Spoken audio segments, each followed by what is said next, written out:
Magandang gabi po.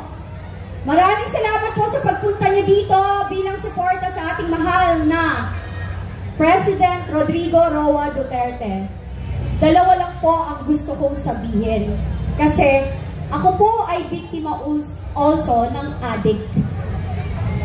Hindi ko ho maintindihan na kung bakit ang ating mga leader or yung iba ang pinaglalaban is yung mga kriminal at addict.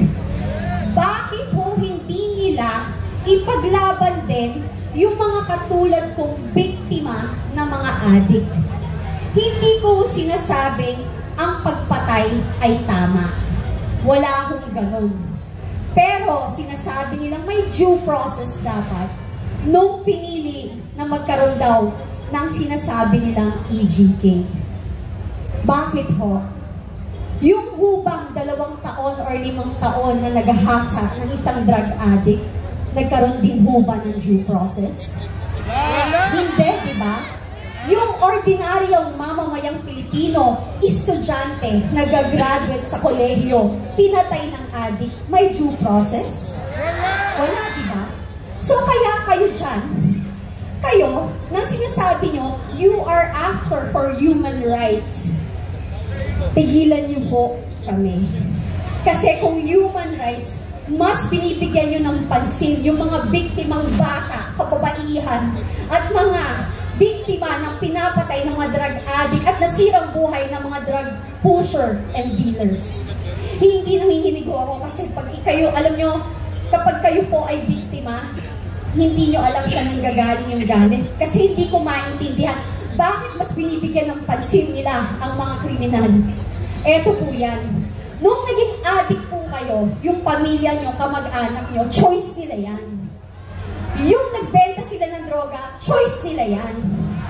Yung naging drug lords and drug dealers sila, choice din nila yan. Pero yung mga naging biktima ng mga yan, ng drug dealers, ng drug addicts, saka drug pushers, hindi ho nila choice na maging biktima. So please, tigilan nyo kami.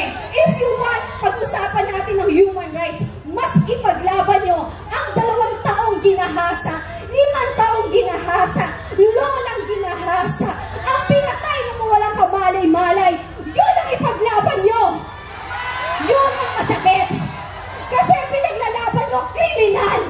Kaya pinaglalaban yung mga walang kwenta. I'm sorry, hindi ako sorry, not sorry. Kasi napaka-peke. This is not about human rights. This is a political assassination. Kasi kung kampante kayo at talagang confident kayo na ang liderato nyo ay nasa tama at okay, hindi kayo manggigipit ng tao. Alam nyo, ang naaayon na mabuting leader ay hindi magkukos ng gulo. Ang leader na talagang ang malasakit sa mamamayang Pilipino ay hindi magbibigay ng pasakit. Yun lang po. Maraming salamat. Maraming salamat, Binibining Kathy Binag! Ayan! Ako po ang panganay na anak po ni Senatorable Dante Marcoleta, ang tinaguriang pambansang simangot. Lalo naman ngayon ay talagang sumisimangot dahil sa mga nangyayari ngayon. Kung siya ganito kalalim ang kunot, mas lalong lumalim ang kunot niya sa noo dahil sa mga pinaggagawa ng administrasyong ito sa ating mahal na Pangulo. Sino po sa inyo dito ang nabudol? Lahat! Malamang karamihan sa inyo dito ay nabudol noong 2022. Lahat nabudol! Nung nagkaroon ng BBM Sara Tandem Unity. Akala natin, buong akala natin, si BBM will redeem their name. Because for 37 years ay sinira ng kanilang mga kalaban sa politika. Sabi nila, never again. 37 years silang sinisira ng mga kalaban. So, sa ating paniniwala, siguro naman pagbubutihin ni Pangulong Bongbong ang kanyang pamumuno. 2022, lumipas ang 6 na taon. Nag-aantay ako. 2023, nakanganga pa rin ang mamamayang Pilipino. Ano na, President Bongbong? Nag-isip ako, baka naman naghahanda pa. Baka naman naghahanda pa ng kanyang pinaka matindi na launch at paglilinis ng kanyang pangalan. 2024. At ngayon 2025 na. Ano nangyari sa bansa natin? Lugbok! Masasabi niyo ba ng Pilipinas ay mas magandang kalagayan ngayon kaysa noon panahon ni Pangulong Rodrigo Duterte? Lugbok! Sa huling survey po, 61% ng mga Pilipino inaamin nila na sila po ay mas mahirap ngayon kaysa noon. Tatanungin ko kayo, mga kababayang Pilipino, kaya niyo pa bang tumagal ng 3 taon? Kaya niyo pa ba ng 3 taon na panibagong paghihirap?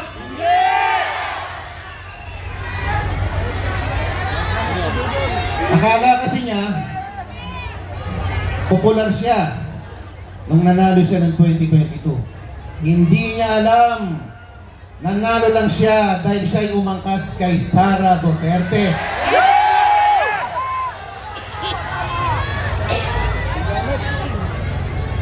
Hinihintay natin ano bang gagawin niya sa bagong Pilipinas. Yung pala, naging mistulang bagoong Pilipinas.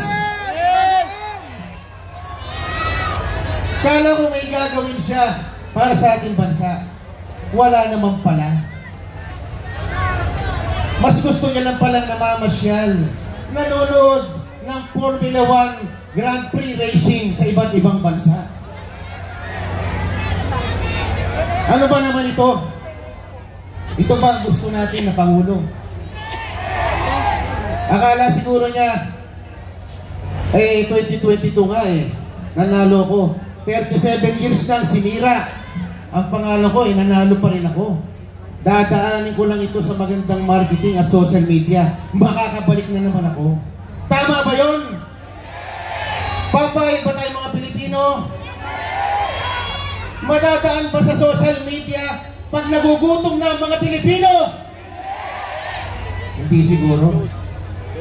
Matalino ang mga Pilipino. Okay. Sorry, I'm carried away, Ma'am Hana. Ang sasabihin ko lang po, gaano man kadilim ang panahon ngayon, hindi mananaig ang masama hanggang sa dulo. Sa huli, magtatagumpay ang katwiran at kabutihan. Maniniwala ba kayo na sa dulo ay lalaya din ang ating pinakamamahal na Pangulo ng bansa na si Pangulo Duterte? Ako po, hindi lang isang simpleng mamamayan. Nananawagan po sa mga kawani ng gobyerno, sa mga pulis na nagbabantay sa atin ngayon, at sa mga kasandaluhan ng Pilipinas. Your loyalty belongs to the country and the Constitution. Ipaglaban nyo ang kapakanan ng bayang Pilipinas. Itaguyod nyo ang kapakanan ng mamayang Pilipino. Magandang gabi po sa inyong lahat at maraming salamat po.